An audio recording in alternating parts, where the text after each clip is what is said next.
él está iniciando la grabación. Entonces les doy la bienvenida. Buenas noches a todos. Mi nombre es Franci Mabel Moreno, soy del pregrado en Administración Deportiva de la CUN. El día de hoy tenemos de invitado al profesor John Freddy Moreno Trujillo.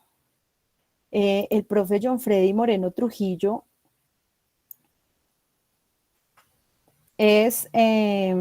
nos va a hablar sobre herramientas estadísticas y de programación aplicadas a la administración deportiva. El profe John Freddy es matemático con profundización en actuaría de la Universidad Nacional de Colombia, magíster en matemáticas aplicadas con énfasis en modelación estocástica en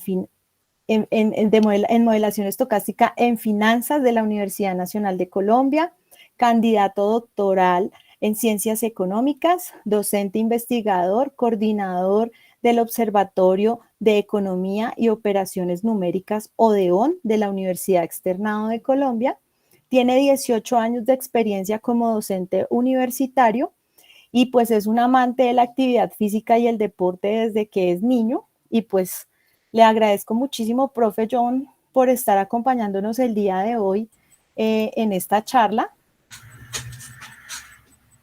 Le doy paso para que por favor nos cuente del tema a seguir. Muchas gracias Mabel por la presentación, por la invitación. Pues nada, bienvenidos a todos. Espero que la temática y que el título de pronto no haya sido un motivo de pensar muchas veces el si me uno o no me uno a este tipo de conferencias y más un viernes en la noche. Así que asumo que los que están acá es porque la cosa les interesa y pues nada, espero de verdad, más que dar una cosa que pueda ser teórica o algo aburridora, sembrarles a ustedes la inquietud de las muy importantes, digamos, herramientas que hoy por hoy se cuentan para muchas áreas y en particular en ciencias del deporte y bueno, en administración deportiva. Entonces, pues nada, gracias por la invitación y pues yo tengo acá unas diapositivas, entonces voy a compartir. Bueno, mientras el profe comparte, les voy a contar la metodología. Entonces, la idea, ¿cuál es? El profe nos va a hacer una presentación, luego se va a abrir un espacio para preguntas en las que ustedes, pues, me gustaría que activaran sus cámaras y le dieran paso a la pregunta. La idea es que ustedes levanten la manito, en la parte de abajo tienen una mano, la opriman y esperen para que nosotros les demos el paso para su pregunta y posteriormente pues él se va a tomar de 2 a 3 minutos máximo para poder contestar esas preguntas. Yo sé que van a salir muchísimas, entonces ¿qué vamos a hacer? Lo ideal es que si no alcanzamos a participar, las dejemos en el chat para que nosotros desde el programa de administración deportiva podamos tener ese insumo, que es un insumo de investigación muy importante, porque ustedes saben que la investigación nace desde hacer preguntas. Y a partir de ello, pues esperamos poderles dar una respuesta de manera posterior a ustedes mismos. Vamos a compartir también en el chat el cuestionario de asistencia, que es el que equivale a la certificación. Entonces se llama asistencia de certificación de este evento para poderles enviar a vuelta de correo su certificado. Y les vamos a enviar finalmente, al final de esta sesión, una encuesta de satisfacción que esperamos que también nos la contesten para que podamos mejorar estos procesos. Entonces, profe, ya compártela porque no la estás compartiendo. No, no, Elio, estaba esperando. ¿Me cuentas, porfa, me confirmas si ya la están viendo? Sí, la estamos viendo. Tal vez así mejor. Pues nada, de nuevo, pues buenas noches a todos y agradecer nuevamente la invitación que se me ha extendido.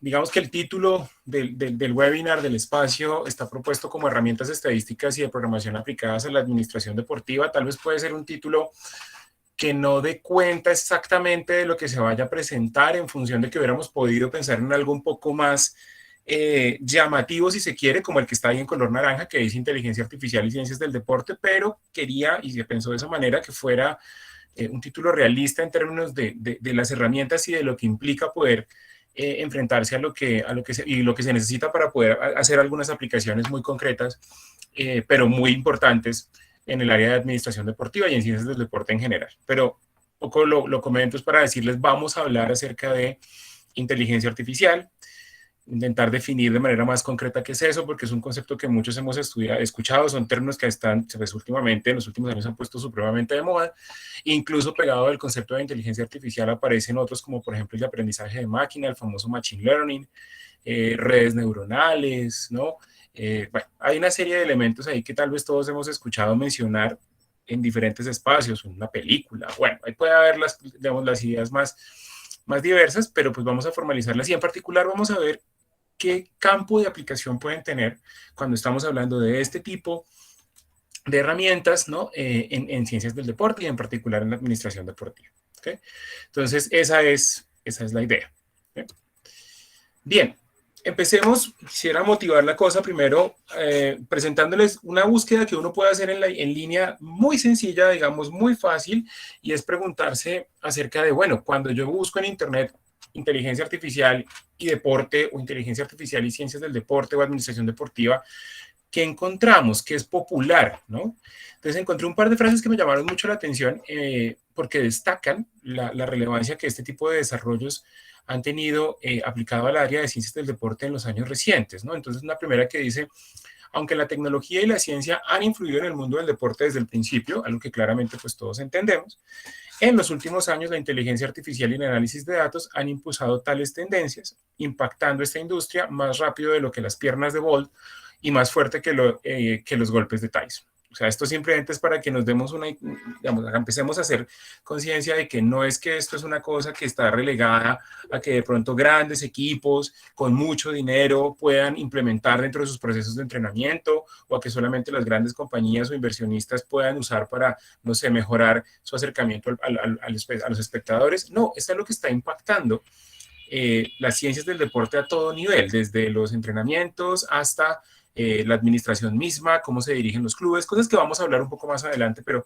quería presentar esta primera frase y ahora esta para motivar un poco de lo que vamos a hablar, ¿no? Entonces esta segunda frase dice, abróchese el cinturón si practica deportes. De una forma u otra, usted también se verá afectado por la inteligencia artificial y el aprendizaje profundo. Ahorita ese concepto de aprendizaje profundo lo mencionaré, digamos, con mayor detalle. Probablemente algunos lo hayan escuchado como deep learning, entonces ahorita hablaremos de eso.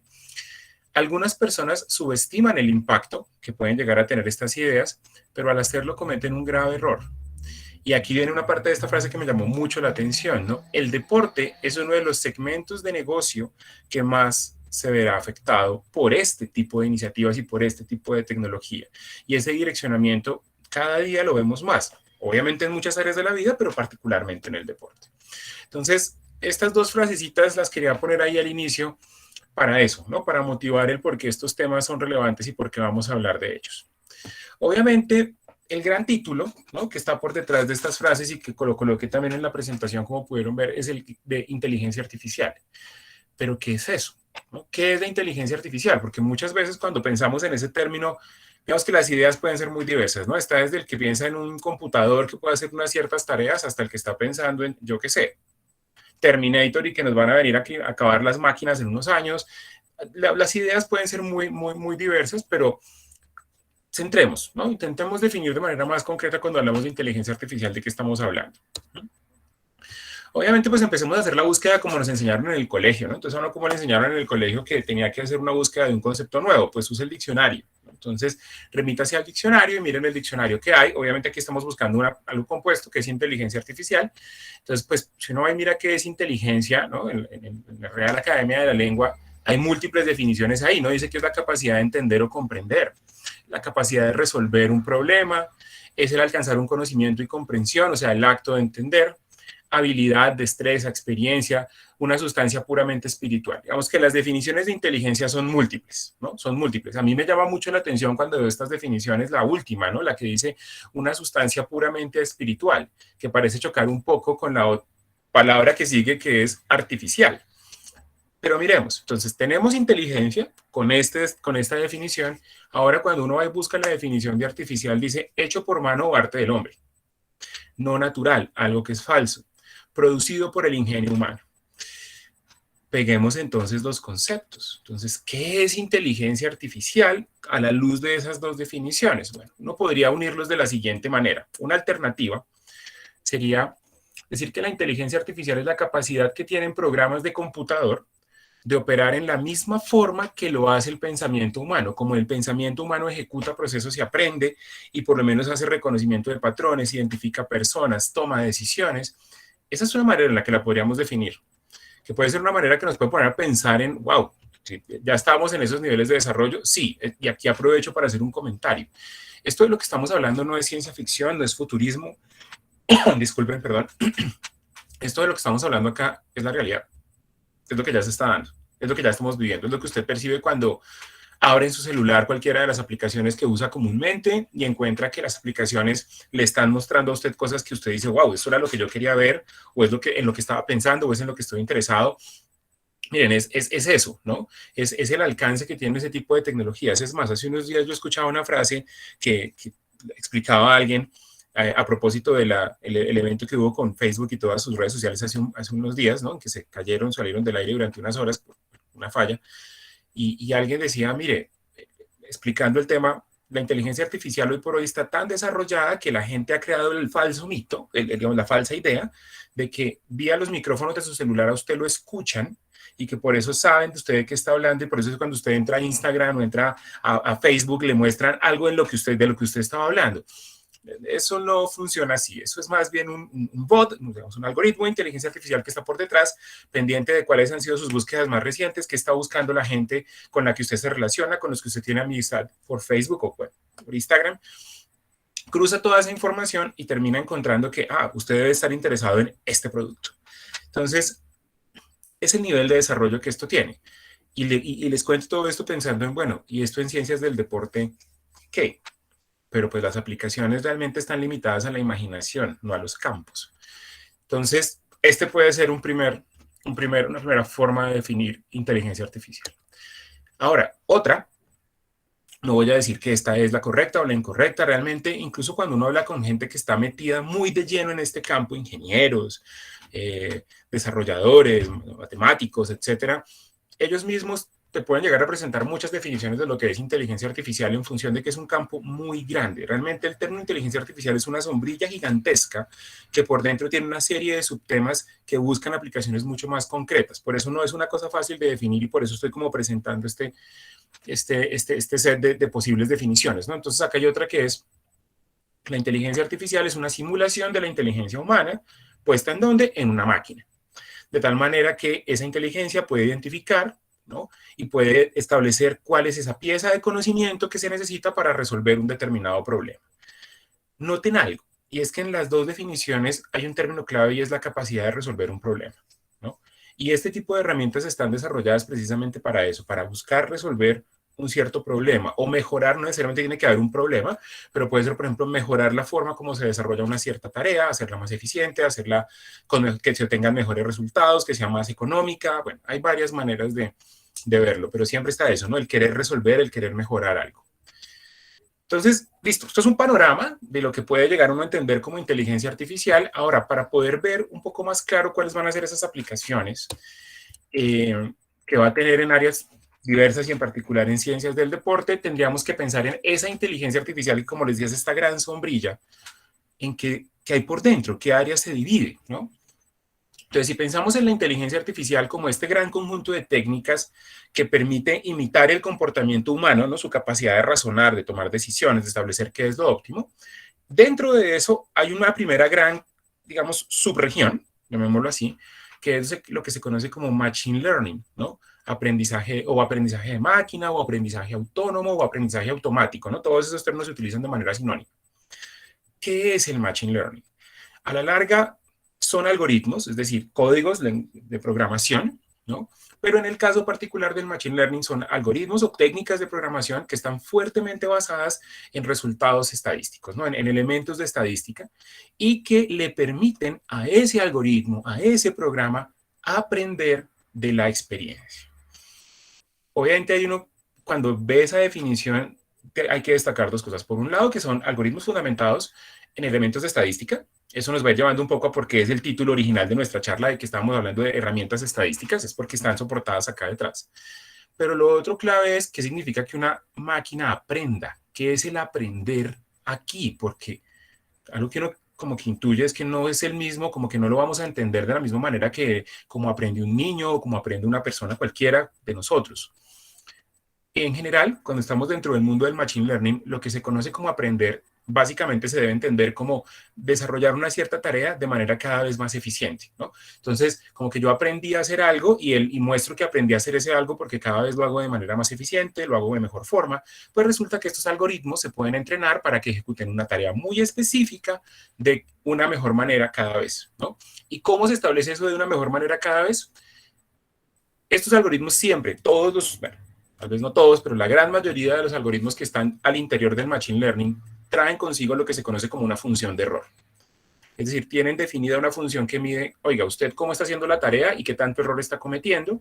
Y entonces yo empiezo diciéndole, usted está cometiendo mucho error, empiece a tomar decisiones y a modificar cosas que le reduzcan ese error, que le reduzcan el error. Y ese proceso de modificar cosas para reducir el error es como aprender. Entonces, por eso se llama aprendizaje de máquina, pero fundamentalmente es buscar que una función de error se acerque a cero, ¿no? Que no cometa errores. Entonces, eso para ahorita hablar de, van a ver que en las aplicaciones voy a decir, acá hay técnicas de Machine Learning que se utilizan para esto, entonces ya sabemos, Machine Learning, algoritmos que están soportados en métodos estadísticos y que les permite aprender, ¿no? Reducir el error. Dentro de ese mundo del Machine Learning hay un subconjunto más chiquitico, que es el mundo de las redes neuronales, ¿no? Neuronal networks, que es básicamente un tipo de algoritmo dentro del mundo del Machine Learning, pero que se ha vuelto muy popular porque suena además interesante. Red neuronal. Bueno, las redes neuronales hacen parte, no, digamos, no son las únicas, están dentro del Machine Learning, pero hacen parte de algo que se conoce como algoritmos bioinspirados. Es decir, algoritmos que están fundamentados en funcionamiento de sistemas biológicos. En particular, las redes neuronales se fundamentan en cómo funciona nuestro cerebro, ¿no? Desde cómo funciona una neurona ya en nuestra cabeza hasta cómo funcionan todas esas neuronas conectadas. De eso vamos a hablar ahorita muy rápidamente en un momento, pero estas, digamos que en particular han cobrado mucha relevancia y se han vuelto muy populares porque son, por ejemplo, el tipo de algoritmo que hay por detrás en procesos de reconocimiento de imágenes, en detección de, digamos, levantamiento de información desde video, procesamiento de lenguaje natural, ¿no? Por ejemplo, es el tipo de algoritmo que hay por detrás de programas como Siri o como Alexa, ¿no? Esos programas con los que uno puede hablar, lo que tienen por detrás para procesar el lenguaje natural es neuronal network. Y más que una red neuronal, y ahí ya entro al último mundo, lo que tienen es algo que se conoce como, de hecho, una red neuronal adaptada al deep learning. ¿Qué es el deep learning? Es el aprendizaje en el sentido que hablábamos ahorita en el machine learning, pero profundo, ¿no? Ese profundo quiere decir que están utilizando unas redes neuronales gigantescas con muchos millones de neuronas por detrás, pero que son capaces de hacer cosas realmente impresionantes. Y esto me permite empezar a dirigirme hacia las aplicaciones. Utilizando redes de tipo deep learning, ¿no? Una red neuronal profunda, se puede hacer algo como no solamente procesar el lenguaje natural, es decir, entender lo que una persona me está diciendo en diferentes idiomas e interactuar con ella, sino además identificar sentimientos. O sea, yo puedo saber si la persona está molesta, si lo que me dice es verdad o no, si la persona está contenta, si le gusta lo que está viendo. Y pues eso, imagínense eso aplicado al mercadeo. Imagínense eso aplicado a qué le presento yo a la persona y en qué momento, por ejemplo, de un partido, en un estado, en un entretiempo le puedo presentar. Y es hacia allá, hacia donde están yendo las aplicaciones. ¿Okay? Entonces, bueno, esto es como para darles ese panorama de lo que la inteligencia artificial tiene por dentro. Ahora entrando un poco más en materia, y espero que esto se vea no tan borroso como lo estoy viendo yo, o ya estoy perdiendo la vista, bueno, es la inteligencia artificial y ciencias del deporte. Digamos, y aquí el término ciencias del deporte, y me excuso si lo estoy utilizando tal vez de manera poco adecuada o incorrecta, pero con ciencias del deporte quiero decir todos los campos en donde uno podría llegar a utilizar este tipo de herramientas. Entonces, ¿qué tenemos? Hay una primera aplicación casi que intuitiva y es, oiga, si yo estoy pensando en un juego, de lo que sea, del deporte que sea, en la acción misma del juego y lo que hay antes, lo que hay durante y lo que hay después. Ahí hay múltiples espacios en donde naturalmente uno podría utilizar este tipo de herramientas para mejorar el desempeño. Por ejemplo, en la parte prejuego, ¿no? En la parte preliminar, por ejemplo, a un partido, a una competencia, a una carrera, a un comité, a una, no sé, en un proceso de prejuego, se puede pensar en utilizar herramientas de Machine y Deep Learning, o sea, de aprendizaje de máquina y aprendizaje profundo, para, por ejemplo, llevar un control acerca de la nutrición del atleta, ¿no? Bueno, aquí aprovecho y debo decir algo que tal vez no comenté antes y creo que es el punto para que las cosas sean claras, y es todas estas herramientas de las que hablé antes que están por dentro de inteligencia artificial, todas, absolutamente todas, sin importar el nivel de complejidad, funcionan a partir de lo mismo, que datos. Sin información, nada que hacer, ¿no? Sin información esto no, realmente es pues un ejercicio muy bonito de programación, pero si usted no tiene información para alimentar esto, pare de contar. Ahora, la gran ventaja es que vivimos en la era de la información. Hoy por hoy, diariamente recogemos más información que la que hace 50 años se recogía a lo largo de un año. O sea, a ese nivel de información estamos. Es más, se sabe que ya estamos recogiendo tanta información que ni siquiera tenemos en este instante la capacidad de procesarla, pero hacia futuro se sabe que sí. Entonces, si tenemos información, vuelvo ahora hacia la aplicación, uno puede, por ejemplo, utilizar algoritmos de Machine Learning y de aprendizaje profundo, ¿no? De Deep Learning, para, por ejemplo, mejorar el entrenamiento y el desempeño y el coaching que yo le haga al deportista en función de su nutrición, decirle aliméntese de esta manera que esto ha mostrado mejores resultados. ¿Cómo debe ser su desempeño físico? ¿Cuánto descansar? ¿Cuánto entrenar? ¿Con qué frecuencia hacerlo? Toda la biomecánica, que esta sí que es un área en la que este tipo de herramientas se han más que masificado, ¿no? Uno puede fácilmente entrar a la red y encontrar muchos artículos en donde hay uso de este tipo de técnicas, y al final ahorita les voy a mostrar algo de, por ejemplo, cómo se clasificaron los jugadores de la NBA utilizando estadísticas de su biomecánica y su desempeño en cancha para saber en qué posición deberían jugar y dónde lo hacen mejor. Obviamente también está el tema mental. Porque hasta eso, lo que les decía, si yo soy capaz de hacerle procesamiento de lenguaje natural y puedo detectar sentimientos, yo puedo saber en qué estado mental me llega un deportista a una precompetencia. Entonces, todos estos son, digamos, posibles aplicaciones. El manejo de heridas, ¿no? De lesiones. Obviamente la planeación táctica y estratégica. Aquí sí, y bueno, aquí sí toca decir, no es todo el mundo, pero por ejemplo los grandes equipos, fundamentalmente norteamericanos, por ejemplo, de fútbol americano o de béisbol, tienen grandes software, ¿no? Y desarrolladores por detrás que les permiten establecer, oiga, mire, la mejor estrategia para enfrentar a este equipo es esta. Y es inteligencia artificial lo que hay por atrás, ¿no? Y, por ejemplo, la selección de cuál es el equipo óptimo que deberíamos utilizar para enfrentar a un cierto rival en función de sus características. Todo esto los algoritmos te lo pueden ayudar a montar. Eso pensando en la precompetencia. Ahora la pregunta es, ¿y qué pasa durante la competencia? Pues yo durante la competencia puedo, por ejemplo, mirar el juzgamiento, ¿no? Oiga, es que el juez, mire que este juez está comportando de tal manera, entonces déle la señal a los jugadores de que no me jueguen más por ese lado. O cámbieme de posición a tal personaje para que mejore su rendimiento y que el otro no lo vea al juez. Ese tipo de cosas también se están analizando en tiempo real, ¿no? En tiempo real, llevando a que tengamos digamos, un coaching absolutamente especializado, fundamentado en que en análisis de datos, ahí, in situ, en el momento que estamos viendo. ¿Qué pasa después del juego? Ok, posterior al juego viene todo el análisis de la información que fue recabada, ¿cierto? No sé si ustedes lo han notado, pero hoy por hoy en muchos deportes, fútbol, baloncesto, bueno, en muchos deportes, uno ve que los atletas en su ropa, por ejemplo, usan por debajo unos chalequitos, no sé si han visto los futbolistas que tienen unos chalecos muy cortos, que se ponen debajo de las camisetas y uno dice, ¿y esto como para qué es? Están recabando información, los chalecos tienen sensores que están transmitiendo información todo el tiempo. O sea, la ropa hoy por hoy también transmite mucha información, el equipamiento. Entonces lo que uno puede hacer al final, después de los juegos, es, oiga, yo quiero hacer análisis y feedback de, mire el desempeño, mire cómo fue, mire las herramientas que tenemos. Manejo de heridas, manejo de lesiones, cuál es el tiempo de recuperación, yo sé qué tan cansado quedó usted, entonces yo sé qué tipo de recuperación óptima debo hacerle. Miren, todo eso fundamentado en datos y en algoritmos que sean capaces de procesar esos datos, ¿no? Y que están por dentro de lo que acabamos de hablar hace un rato, inteligencia artificial, machine learning, redes neuronales, deep learning y las otras herramientas que están ahí. Eso, digamos, pensando en el juego. Ahora, otra área que también es importante y que hace parte del mismo juego es la detección de talentos y la selección.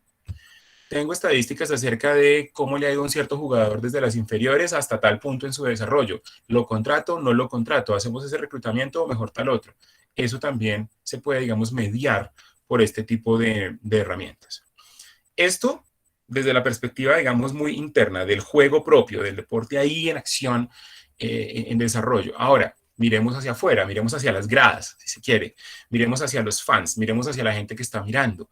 Hombre, pues para ellos también hay aplicaciones, ¿no? Entonces, por ejemplo, ¿cómo es el relacionamiento y cómo es la administración de los fans? ¿Cómo hago para hacer que, por ejemplo, su entrada al espacio deportivo sea más amable? ¿Dónde debería yo ubicar? ¿Cuál sería un punto óptimo de ubicación de un escenario para que haya mayor acceso a él por parte de los fans y por parte además de, por ejemplo, mis nuevos talentos? Eso se puede hacer, uno puede, y aquí estoy pensando y atando ideas, por ejemplo, cruzar un plan de ordenamiento territorial en donde se está tomando la decisión de dónde voy a ubicar yo escenarios, con dónde están los centros urbanos más poblados, dónde hay mayor población joven, y un algoritmo de estos te puede decir las ubicaciones concretas porque pues tienen georreferenciación. O sea, si son capaces de ubicarlo usted para decirle a qué distancia está usted del restaurante más cercano, pues también le pueden decir a qué distancia está usted del escenario deportivo más cercano y en dónde sería óptimo ubicarlos, ¿no? Entonces, bueno, ahí hay una parte, obviamente todo el tema de noticias y contenido, el transmitir en línea la información, el hacer que le llegue a las personas que están interesadas y no a cualquier persona ese reporte, fábricas deportivas, obviamente el tema de apuestas que ha crecido, pues lo que ustedes quieran y eso por detrás está soportado porque la mayoría, por no decir que casi que la totalidad de estas apuestas son en línea, son digitales, entonces hay un bot, hay un algoritmo por detrás que es el que las está llevando, digamos, controlando, mostrando las estadísticas en tiempo real, mostrando los números cómo van, derechos de transmisión y esports, pues esta sí que es el área, obviamente ahí se han desarrollado un montón, entonces todo esto son potenciales aplicaciones pensando solamente digamos, en la transmisión, en el media y en el fan experience, ¿no? Y además en el desarrollo y cercanía con la gente. Eso por el lado del fan, ¿no? Ahora miremos el lado de la administración y la parte más operativa, ¿no? Oiga, y esto pues para el que tiene que estar ahí pendiente de todo el proceso, ¿no? Y el que administra el proceso, ¿qué? Pues, hombre, son datos que se pueden procesar y que le pueden dar herramientas al administrador del espacio, del club, del instituto, del, no sé, al administrador deportivo para que, por ejemplo, él planee mejores competencias, desarrolle clubes y equipos mucho más eficientes, ¿no? Tenga, por ejemplo, mejores ganancias en los eventos, ¿no? O sea, yo voy a organizar una carrera, pero entonces miro cuánta gente puedo atraer, en qué espacio la puedo realizar, cuánto debería yo cobrar para que en lugar de generar de pronto ya se cobra un título por verse a inscribirse, se conecten, ¿no? El tema de la venta de etiquetes. Los patrocinios, el mercadeo, los pagos, ¿no? Los pagos son importantes ahí. No sé, perdón si alguien quiere intervenir, es que creo que tengo un feedback, no sé, bueno. Vale. ¿Sí? No sé si hay alguien. Luis Soccer, por favor, ¿podrías apagar tu micrófono para poder seguir con la charla? Gracias. Vale, creo que fue que se nos abrió ahí a un micrófono. Sí, profe John, qué pena. Ya vamos a intentar silenciarlo por interno para poder seguir. Vale, no te preocupes. Vale, listo, bueno, no hay lío. Entonces, para cerrar un poco la idea, mientras miramos el tema, espero logren escucharme ahí bien. Tenemos, digamos, la aplicación dentro de la parte de administración que, como les digo, es, miren, mientras uno tenga la data y tenga la herramienta a la mano, pues tiene la manera de tomar decisiones óptimas. Hace un segundo, cuando estaba comentando, digamos, cuál es el objetivo de todos estos algoritmos, que es aprender en términos de minimizar una función de error, esa minimización implica optimización. Y esa es otra palabra que es absolutamente clave cuando uno está pensando en aplicaciones de todas estas herramientas en distintas áreas, en particular en deporte. Y esto no se usa, y esto es algo que yo cuando hablo de estos temas suelo decirle a la gente, y es, mire, esto no se usa para reemplazar al humano. Uno tiene que sentirse desplazado porque es que entonces la tarea que yo hago como administrador o como coach o como la va a hacer ahora una máquina, para nada, y menos en deporte, o sea, menos en algo que es una actividad que es natura humana. No, esto es para optimizar, esto es para hacer las cosas más eficientes, esto es para mejorar, ¿no? Mejores resultados, mejores rendimientos, mejor alcance, mejor llegada a la población en general. Ahí están estas herramientas, ¿ok? Entonces, esto, como les digo, es para darse un barrido de las aplicaciones, particularmente en el área de ciencias del deporte, y repito, espero no estar utilizando mal el término. Ahora, esto no es gratis, o sea, es decir, a ver, y aquí antes de ponerme yo de pronto un poquito intenso y entrar en temas que uno dice, ¿por qué me va a hablar de esta vaina un viernes por la noche? No soy responsable. Miren, esto no es gratis y uno puede, digamos, cuando estamos pensando en este tipo de herramientas, uno puede pensar en dos tipos de usuario, ¿no? Está el usuario que simplemente se va a limitar a que la herramienta llegue, tome de él una información, le presente unas cosas y actúe en consecuencia de eso que está viendo, es decir, el usuario pasivo, ¿no? El que usa la herramienta, como lo somos todos, por ejemplo, cuando utilizamos una red social como Facebook o como Instagram, que en última nosotros no la estamos programando, somos un usuario pasivo, incluso la estamos alimentando en función de la información que le damos y lo que revisamos, y entonces somos ese usuario pasivo. y ese podemos destinar a ser ese usuario. Pero para efecto de lo que se quiere, que son las aplicaciones mucho más concretas, hay que ser un usuario más activo. ¿Y más activo qué quiere decir? Más activo quiere decir con capacidad de, por ejemplo, entender cómo funcionan estos algoritmos, adaptarlo a un problema o situación muy específica que yo quiero. Y eso tampoco es que requiera un conocimiento así súper exagerado de matemáticas o de programación o de estadística. No, vieran que no. Obviamente, si yo ya quiero una cosa con un grado de especialidad muy alto, pues tendré que entrar también a llenar esas herramientas, pero en principio uno puede trabajar con elementos, digamos, no muy complejos, y aquí viene la puse hasta en un color feo para que llame la atención y pues por lo menos nos hagamos conciencia de qué se necesita. Entonces, ¿qué necesito yo si quiero aprender algo de este tema, digamos, con mayor profundidad para ser algo más que un usuario pasivo, sino al menos un usuario activo en algún nivel? Hombre, bienvenido al mundo de las matemáticas y de la estadística. ¿Qué necesitas? Álgebra lineal, cálculo, teoría de probabilidad y en general teoría estadística inferencial y, bueno, estadística descriptiva básica. Yo sé que eso suena feo, yo sé que eso suena como a guácale, muy bonito hasta aquí, veníamos lo más de chévere, muchas gracias, por favor no me vayan a desconectar, porque es que aquí no hay nada que hacer y por eso puse este meme. Yo quiero irme detrás del Machine Learning porque tan bonito que se ve. Mire que siempre se le va a atravesar ahí, ¿quién? Las matemáticas. Y no por de malo ni por... No, es que la idea es ser un usuario un poco más activo. Ahora uno puede tomar la decisión y decir, ay, no, mire, definitivamente yo quiero usar esas herramientas y no me voy a poner a matarme, sino que voy a ir a mirar a ver qué puedo hacer con ellas. Bueno, te va a pasar algo como esto. ¿Sí? Es que va a ocurrir cuando yo quiero empezar a utilizar Machine Learning sin saber cálculo o sin saber otro tipo de herramientas. Pues que vas a tener en la mano algo muy poderoso que no vas a usar de manera correcta, con el peligro de pronto poderse pegar un tiro en un pie, porque puede estar llegando a conclusiones que no son las correctas.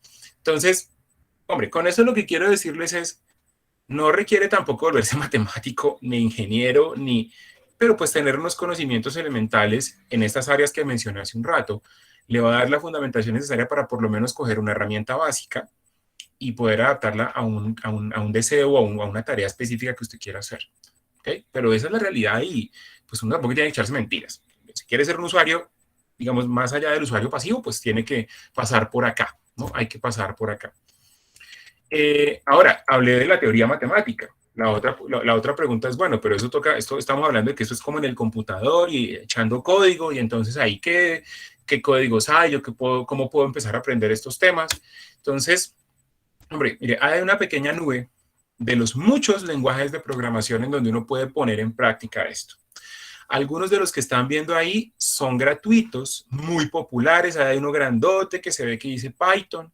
Es un lenguaje que ha cobrado, no es nuevo porque la gente cree que es que el Python se lo inventaron hace poquito y entonces por eso se ha vuelto tan popular. El Python no es nuevo, el Python tiene ya su historia, pero esto sigue unas curvas, ¿no? Incluso dentro de la ingeniería tienen esas curvas de popularidad de los lenguajes de programación estudiadas y modeladas. No tengo ahorita, se me vuela el nombre, pero esas curvas existen y muestran que por ciertos periodos hay ciertos lenguajes que son populares y luego decrecen y luego crecen y pasa mucho eso.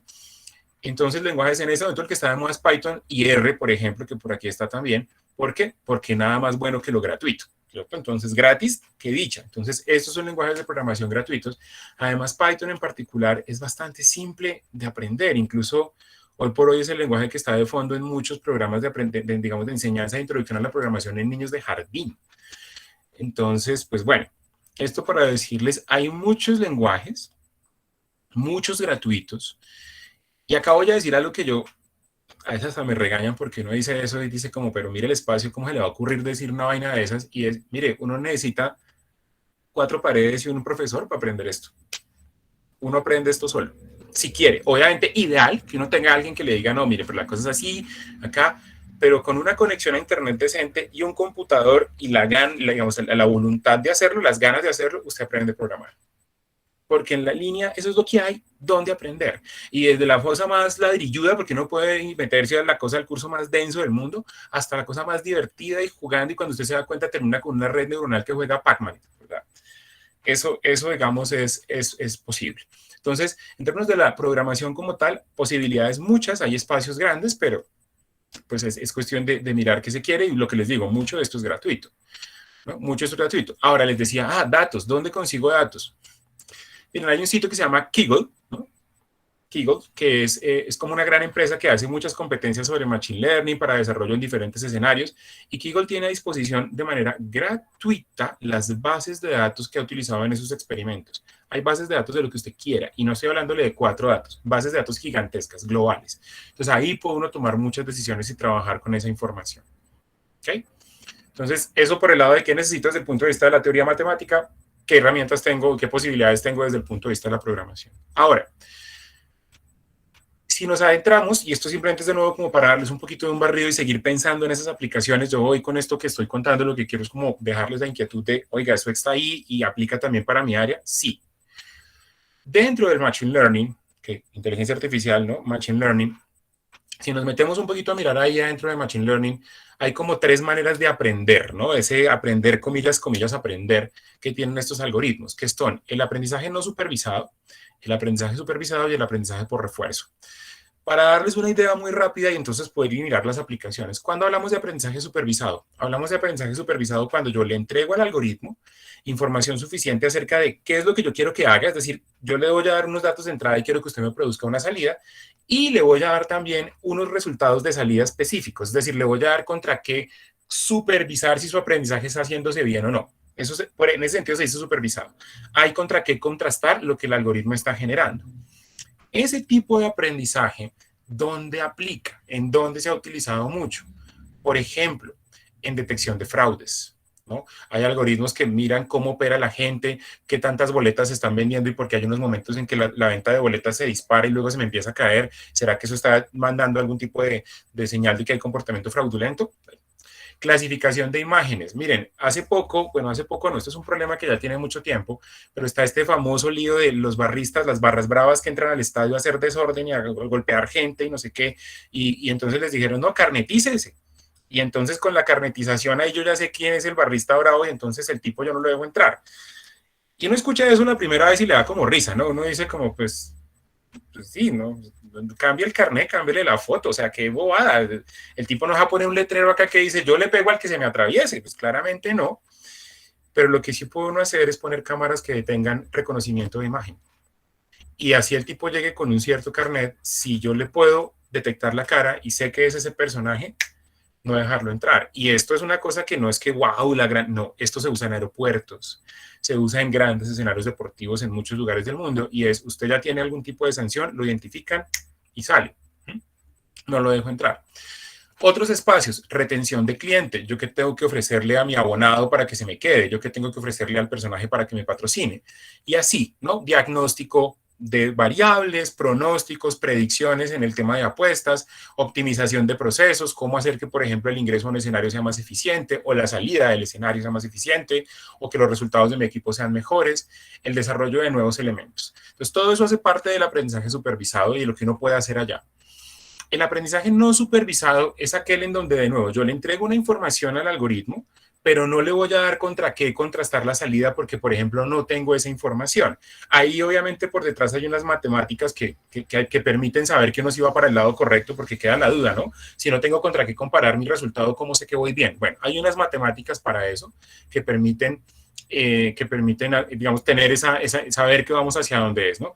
Y las aplicaciones, muchas. Llamo la atención sobre esta, la visualización de grandes datos, ¿no? Técnicas de aprendizaje no supervisado permiten coger grandes bases de datos y sacar representaciones gráficas de ahí. Uno diría, pero ¿qué voy a hacer gráficas? Hombre, si yo tengo información y mucha información, una buena gráfica puede ser lo que yo necesite para tomar una decisión.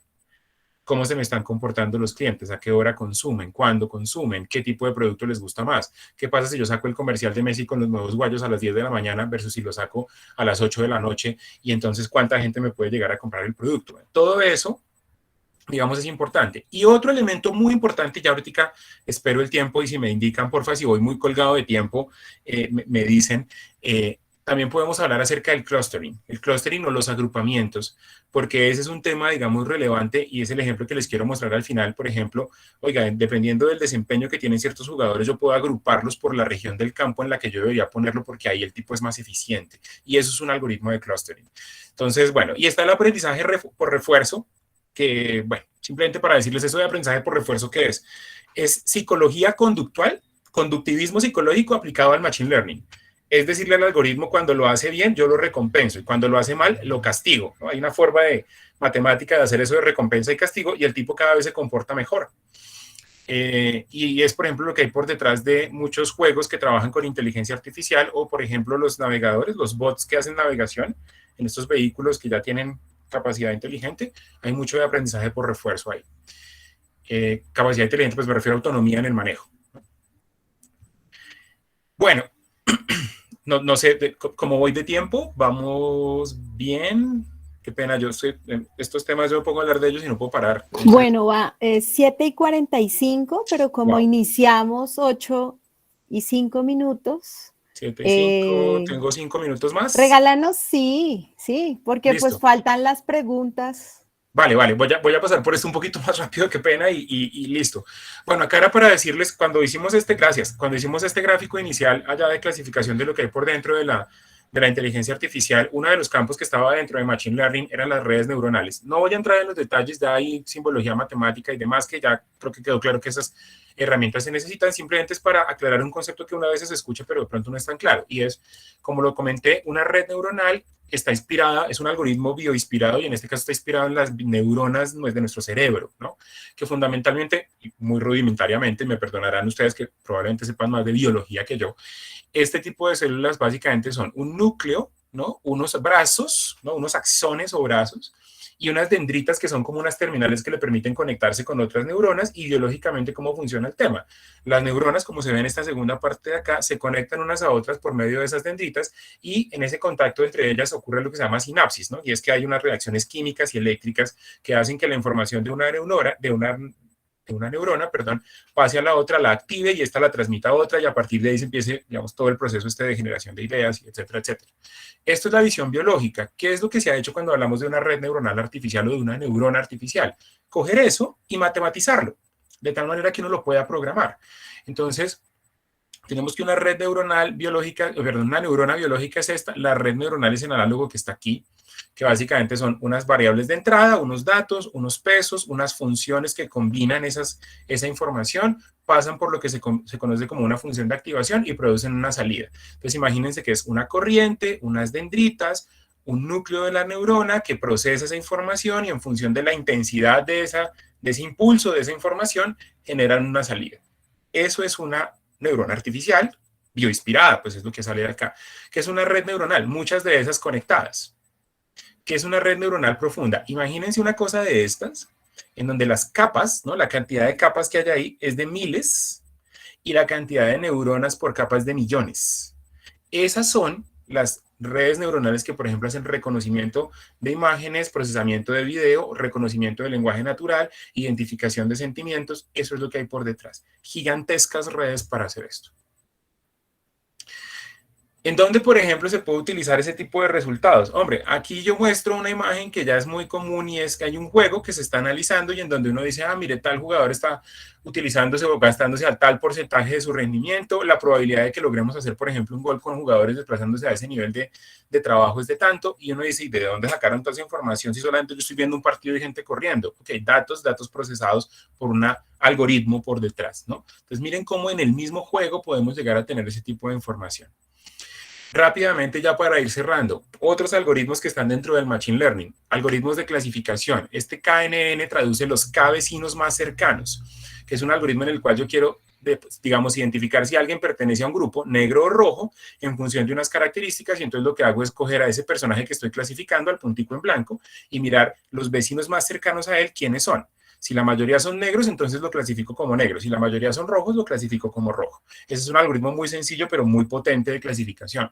Hay otros algoritmos de clasificación como las máquinas de soporte vectorial, eso tiene su teoría de álgebra lineal por detrás, o los algoritmos o árboles, de clasificación, que dependiendo de si uno tiene o no tiene una característica, lo va decantando para dejarlo en un cierto grupo.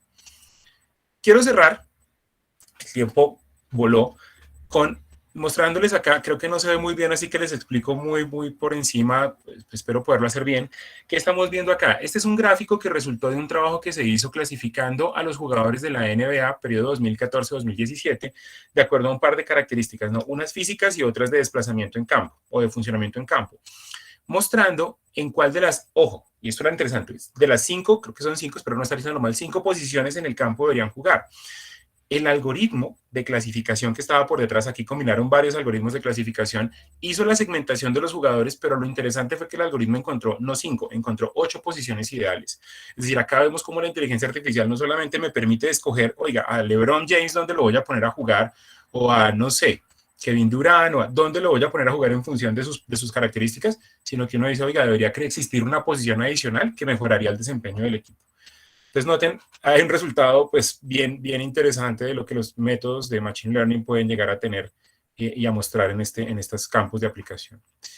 Bueno, corrí en esta última parte, qué pena, yo sé que fue a toda, pero abrimos espacio para preguntas, gracias.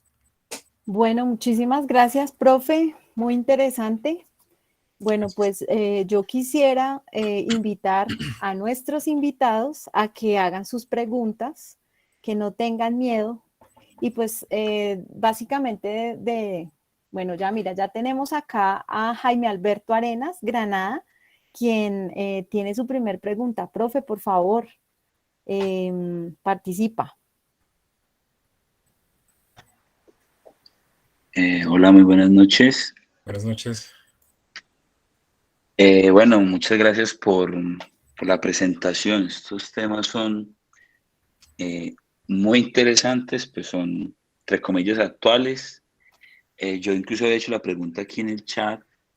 Yo soy profesor universitario de formación en deporte, psicología y tengo unos estudios de estadística. No hay formación de base matemática ni estadística. Yo hacía la pregunta, se la voy a leer, está acá en el chat, se la voy a volver a copiar para que todos los participantes la vean, adaptándolo un poco, y sería cómo podríamos acercar las diferentes metodologías. Aquí ya la voy a poner como la data science, más general, a los estudiantes y profesionales en ciencias del deporte. No sé si desde el programa de administración deportiva se tiene alguna propuesta curricular, porque John pues nos decía, no sé si era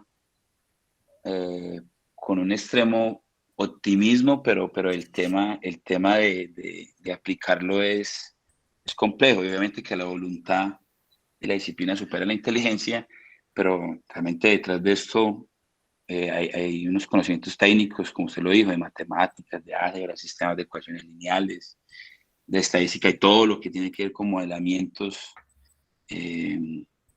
análisis factoriales, regresiones, y bueno, el tema de programación, que es de práctica, y bueno, eso lo técnico desde ahí, y el conocimiento que tenga ya en ciencia del deporte, y ya específico, por ejemplo, alguien interesado en fútbol, que tenga en mente todo el tema de la técnica, lo psicológico, ¿qué se tiene pensado? Yo sé que es una pregunta muy compleja, de acercar un poco más esto, o se debe trabajar en equipo, es decir, el preparador físico, el entrenador, con John, el analista de datos, que tiene ese conocimiento.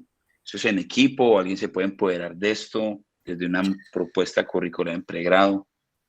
Vale, profe, muchas gracias. Que no sé si te interrumpí, ahí está, creo que sí, vamos hasta ahí. Sí, ahí está bien. Vale, bueno, pues gracias por la pregunta. Veo que hay como dos partes ahí. Yo quiero empezar por la última que planteas, y es ya digamos en el momento de aplicarlo, puede ser en un espacio muy concreto, como por ejemplo un equipo de fútbol, o en general en las aplicaciones. Si esto, digamos, es de una persona o no. Aquí regularmente cuando uno mira cómo opera esto en la realidad, es un equipo de gente. O sea, claramente no le podemos pedir a que el entrenador sea experto en data science, o sea, no sé, en algoritmos de analítica de datos, o que el analista de datos entonces tenga toda la expertise para saber qué es lo correcto para aplicar en el equipo. No, claramente aquí debe haber un equipo de personas que combinen conocimientos. Por lo general esto se hace de esa manera, ¿no? Está el que dice, yo acá tengo toda la información de años y años de experiencia, llega el analista de datos y dice, venga, pasemos esto por acá y mire los resultados que yo estoy obteniendo, ¿es usted cómo lo ve desde su experiencia? Eso es una mezcla, y así ocurre en todas las aplicaciones, no solamente en estas áreas que estamos hablando específicamente, sino en todos lados, porque pues todos nos gusta el conocimiento y queremos aprender, pero alguien que sepa de todo eso ya no se ve, y menos hoy por hoy con la cantidad de cosas que hay para aprender. Entonces realmente son equipos. Eso para, digamos, para la última parte de la pregunta. Con respecto a la primera digamos, de formación, y pues no, obviamente no me voy a tomar el atrevimiento de hablar del programa de ciencias del deporte, creo que ahí voy a abrirle espacio a los profesores del programa que pueden tener más idea, pero sí diría, hombre, claramente, y por eso yo quise ser muy franco en decir, estas son cosas que a uno lo emocionan en el sentido de que uno dice, del carajo poder aplicar todo esto, pero también hay que ser realista en que, qué tipo de usuario quiero ser, si el pasivo o el más activo. Si quiero ser un usuario más activo, pues hay que generar una serie de, digamos, de skills, de habilidades, ¿cierto? Para poder hacerlo. Hombre, yo por eso, tal vez sí desde una perspectiva muy optimista, y quiero ser siempre optimista con estos temas, les digo, si hay voluntad de hacerlo, pues uno termina por hacerlo. Ahora, ideal, claro, porque uno dice muy voluntariamente yo puedo hacer hasta lo de la programada. No sé qué tan voluntariamente me voy a poner a aprender probabilidad, estadística, cálculo, eso sí ya no de pronto no tanto. Entonces sí puede haber ahí un espacio, mucho no puede haber, hay efectivamente un espacio de formación que pues es una pregunta que queda en los programas, ¿no? Un poco como estoy pensando en mi profesional y en mi egresado en unos años, y en función de eso, qué tipo de, digamos, de herramientas le voy a dar. Yo aquí voy a utilizar una frase de un compañero mío en Odeón, en el externado, que él siempre dice, mire, no sé si afortunada o infortunadamente por el contexto mismo del país en el que estamos y demás, no somos la locomotora del conocimiento. No necesariamente el barril de cola, el vagón de cola tampoco, pero no estamos en la locomotora, no somos la punta. Y él dice, y eso no es malo. A la larga es muy bueno porque si yo estoy en un vagón un poco más atrás, yo veo para dónde va la locomotora y entonces me puedo mover en esa línea. Entonces yo creo que aquí lo que hay es una buena oportunidad de decir, si efectivamente esto se está moviendo hacia allá, pues, digamos, están estas herramientas que es que están, pues hagámonos este tipo de preguntas, ¿no? Ok, y esto implica que yo tengo entonces que aprender qué o darle qué a mis estudiantes. Entonces, sí me parece que es un espacio importante, ya digamos una tarea concreta de qué van a hacer desde el programa, bueno, yo ya hasta ya no llego, pero dejo ahí, digamos, mi respuesta a tu pregunta. Bueno, yo creo que ahí nos toca responder a los docentes del programa de administración deportiva. Creería yo que la idea de este webinar precisamente es empezar a explorar áreas de conocimiento en investigación para el programa de administración deportiva. Nosotros nos enfocamos en las ciencias del deporte, obviamente, porque a partir de todas las ciencias del deporte es que nosotros podemos hacer esa construcción de conocimiento. Desde el programa de administración deportiva, pues ha iniciado este semestre y ya hemos empezado a generar las líneas de investigación y pues queremos empezar a hacer exploraciones en torno a cosas que necesitamos los administradores deportivos para darle una visión diferente a lo que tenemos en deporte, recreación y actividad física en el país. Y pues una de esas cosas es aprender de estos temas, porque nomás, yo lo ponía en el chat también, el tema de la formulación de política pública que tenemos en el país es un problema de levantamiento de datos. La problemática que tenemos de planeación territorial en el país, como los planes de ordenamiento territorial, son problemas de levantamiento de datos e interpretación de esos datos, optimización de esos datos y priorización de esos datos. Entonces, es ahí donde nosotros como administradores deportivos, que tenemos el conocimiento administrativo, gerencial, tenemos una visión de política pública, de gobernanza, de lo que necesita el país, digamos, y pues que también nos hemos movido en los territorios. Por ejemplo, acá hoy tenemos gente que son consejeros locales del DRAFE, de los consejos locales de deporte y recreación de Bogotá, que son personas que están inquietas, que quieren aprender y que efectivamente se dan cuenta que una cosa es ser educador físico, otra cosa es ser entrenador, otra cosa es ser preparador físico, otra cosa es ser administrador deportivo, pero que todos nos necesitamos para sacar adelante este sector, que nosotros todos no venimos a hacer lo mismo. Y es ahí donde está la gran importancia y la gran diferencia de los profesionales, de los profesionales que estamos produciendo. Entonces, pues yo espero dejarles este abrebocas con este webinar y pues vamos a tratar de hacer muchos más y mirar cómo podemos empezar a trabajar en esa red de conocimiento que tenemos que armar en estos temas, porque creo que es una de las tareas que tenemos los educadores del sector. Muchas gracias. Me gustaría saber si hay más preguntas. ¿Alguien más quiere preguntar? Tenemos 5 minutos más, entonces 2 minutos y 3 minutos para que el profe John conteste, si tienen más preguntas.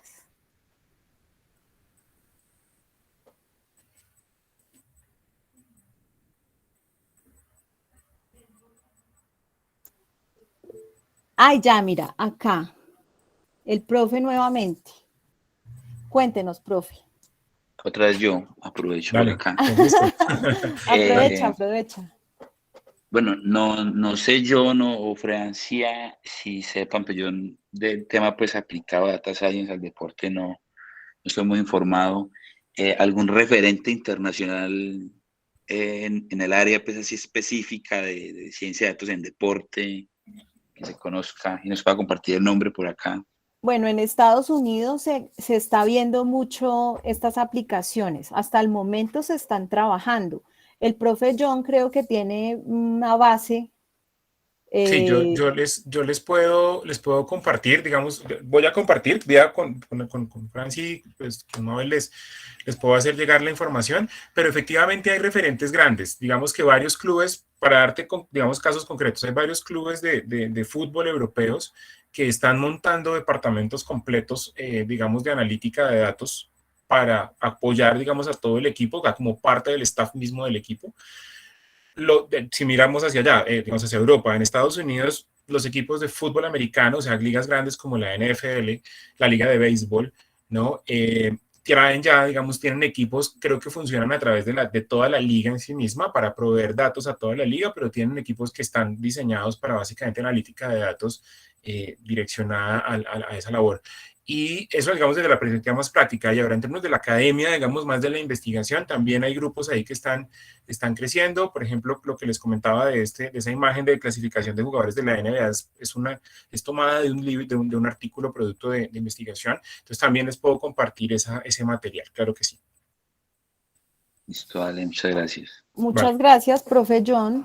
Bueno, yo les voy a compartir acá por el chat una encuesta de satisfacción. Les quiero recordar, por favor, que llenen la asistencia al evento para poderles enviar su certificación de asistencia a este evento que se realizó en el marco de la Semana de las Ciencias desde la Escuela de Ciencias Administrativas de la CUN. Y a sus correos también les voy a hacer llegar el link de la encuesta de satisfacción por si ahorita no lo alcanzan a llenar, pero pues esperaría que de una vez lo podamos hacer. Con eso creería yo que se hace la tarea de manera eficiente. Entonces les estaba diciendo, no se desconecten, voy a revisar acá de una vez en la planilla. Esa que les estoy compartiendo es la de satisfacción, la encuesta de satisfacción, ¿sí? Y voy a revisar en mi planilla de certificaciones cuánta gente se ha registrado. Solamente tengo 24 registros y tenía una asistencia de 42 personas.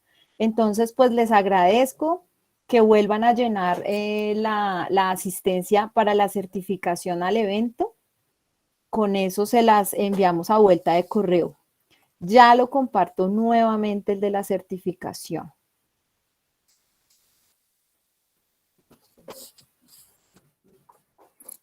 Listo, ya les envié. Dice Diana, acá estoy mirando el chat también, ella había dicho que había la importancia de articular los conocimientos. Sí, es muy importante que articulemos los conocimientos. Creo que ya no podemos seguir trabajando como islas, cada uno independiente, sino tenemos que aplicar lo que hacemos en deporte y es aprender a trabajar en equipo y entender que todos los jugadores del equipo no hacen lo mismo. Freddy, porfa, habla. Participa. Hola, buenas noches, gracias Mabel, muy chévere el tema. John, de verdad felicitaciones, es un tema nuevo para muchos de nosotros, los administradores deportivos, pero pues es una gran oportunidad pues para utilizar los datos en pro de mejorar también nuestro sector. Y lo que decía Mabel es muy cierto, creo que es el momento de no seguir desunidos, sino mirar cómo nos unimos como sector y qué sectores o qué profesiones las podemos traer hacia acá para sumar. No para lo que pasa ahorita, que es que se toma en nuestro sector y realmente no tenemos campo laboral pues fijo, sino aquí viene a escampar cualquiera de otras profesiones, pero sin sumarle ni investigación, ni academia, ni nada que realmente ayude a mejorar este sector. Y pues lo vemos en el IDRD, que tenemos una ingeniería industrial, pero que aporte el sector no está aportando. El Ministerio del Deporte tenemos abogados que tampoco han aportado al sector. Entonces es el momento de mirar cómo nos unimos. Nosotros somos más de 100 carreras profesionales que tienen que ver con el área del deporte, la recreación y la actividad física, y pues tenemos que pelear el sector para esas 100 carreras y después cuando nos lo ganemos ya peleamos entre nosotros qué nos toca qué, pero sí es trabajar en equipo para poder sacar el deporte de este país y obtener muchos mejores resultados respecto a todo. Entonces, de verdad, mil gracias y pues estamos atentos a otra oportunidad, a seguir analizando este tema y sería chévere la segunda parte. Súper, gracias. Muchas gracias. Bueno, les cuento que ya hay 36 personas que han diligenciado la asistencia para su certificación. Entonces, pues no siendo más, espero que terminen de llenar esa encuesta de satisfacción también y nos cuenten, después a vuelta de correo les enviaremos también esa encuesta de satisfacción porque nos interesa saber qué otras cosas podemos hacer en torno a la producción de conocimiento, al levantamiento de información, porque muchas veces sabemos que hay mucho por hacer, pero tampoco contamos con los insumos de información para poder hacer análisis serios. Entonces ahí es donde tenemos que empezar a trabajar bastante. Buenas noches, muchísimas gracias, profe John, muchísimas gracias a todos por asistir. Me encanta verlos a todos y espero que podamos encontrarnos en otra oportunidad y seguir compartiendo.